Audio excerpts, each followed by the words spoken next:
Bon bah écoutez, pour une première, c'est pas top, mais bon, c'est au moins une première. C'est bizarre, j'ai deux coins qui sont propres, nickel, et deux autres qui sont un peu mâchouillés, on va dire, je vais dire ça. Bon, il est vrai aussi que ma plaque était un peu trop flexible à ce niveau-là. Je viens de m'en rendre compte qu'il y avait de la vibration, mais c'est de ma faute. Je l'ai mal fixé. Donc à voir. Mais sinon, bah écoutez, bon, j'ai vu une petite cavité pareil. Alors, ça, c'est pas beau, c'est pas très propre, mais le job est fait, je dirais. Voilà. Bon, bah, pour un premier essai, je pense que l'avance était un peu beaucoup trop rapide. Quand même, 1600, ça, je sentais que ça forçait quelque part. Pas facile. Bon, la petite fraise, c'est bien comporté. Il faut que je voie maintenant. Il y a du plastique, je sais pas si vous voyez là sur l'écran, je suis en train de dégratter, hein, pas trop. J'ai une boule de... On va essayer de zoomer là-bas.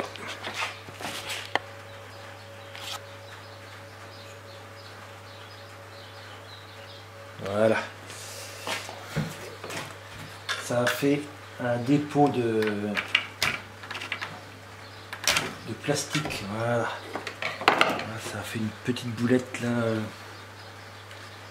Bon, il faut que je voie avec une autre fraise. Peut-être que ça sera peut-être plus. J'aurais dû laisser ma fraise droite comme j'avais fait jusqu'à présent. Mais bon. Voilà. Pour un premier essai, on va tenter un autre plus tard. Bon, deuxième expérience plexiglas. Ce coup-ci, je vais réaliser un trou central, ce qui fait que le plastique sera mieux tenu. Ça ne sera pas comme ici au bord que c'était flexible.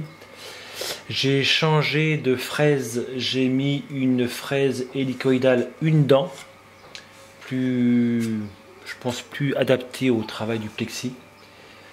Et bien voilà, donc là je vais réaliser donc la même forme habituelle. Par contre là je vais diminuer la vitesse d'avance, je vais être à 1200 mm/min, 200 mm en plongée et des passes de 0,5 aussi bien pour la petite poche intérieure que pour la découpe. Allez, c'est parti.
Bon,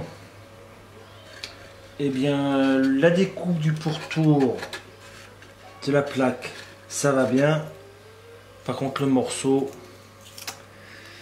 il y a de la neige. C'est pas le top. Alors je ne sais pas si c'est à cause de ma fraise, de la vitesse, comme je ne connais pas du tout le travail de cette matière, je découvre. Bon, la petite poche intérieure, c'est normal, ça fait comme des stries, mais c'est normal vu que c'est une mèche, une dent, c'est logique.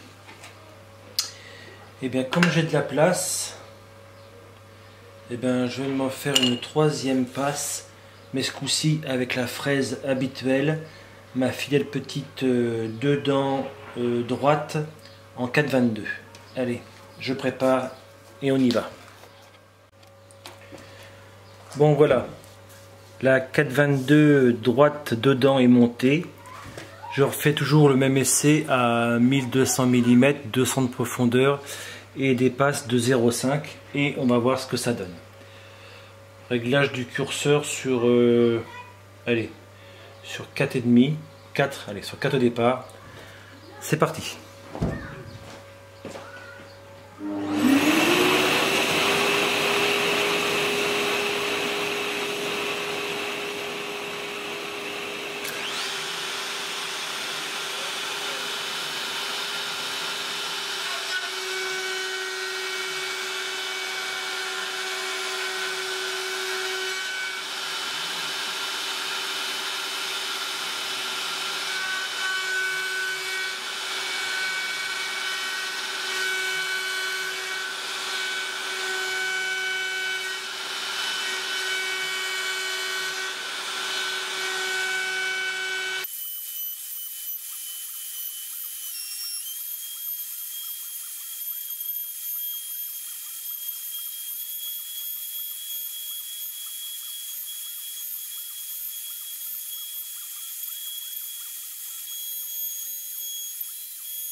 Bon, on va dézoomer un petit peu.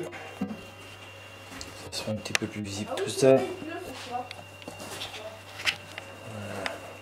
Essayer de régler un petit peu l'appareil. Voilà. Alors, résultat des courses. Bon, on va part toujours le petit amas de plastique qui se met sur la fraise. Je vais essayer de voir, de la démonter pour voir si la fraise a chauffé ou pas. Question des coupes, donc ça fait un peu moins propre que l'autre. Par contre, j'ai remarqué que l'outil travaillait beaucoup mieux. C'est toujours pareil, hein, si je veux une découpe, si je tiens pas compte de cette pièce là, que je veux simplement une découpe dans le plastique, c'est relativement propre. C'était peut-être un peu plus propre quand même avec la fraise une dent. C'est vrai que la coupe était plus propre que celle-ci-là. Les bords sont lisses, sont propres. Là, on voit que il y a du plastique. Ouais, faut que ça s'enlève. Hein.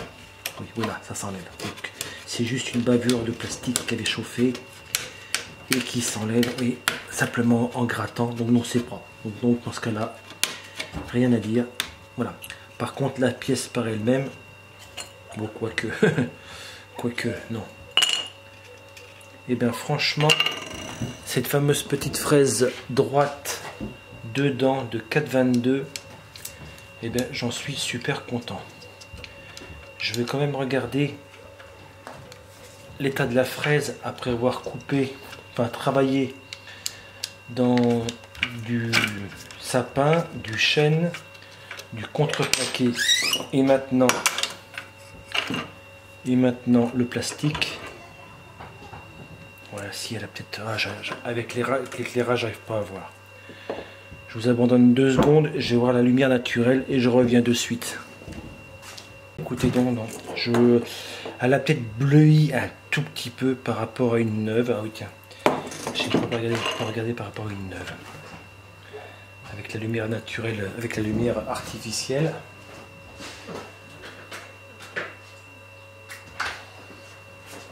Oh non, c'est pareil. Non, non, c'est la même chose. Donc, il n'a pas bougé. Il n'a pas bougé, donc c'est vraiment impeccable.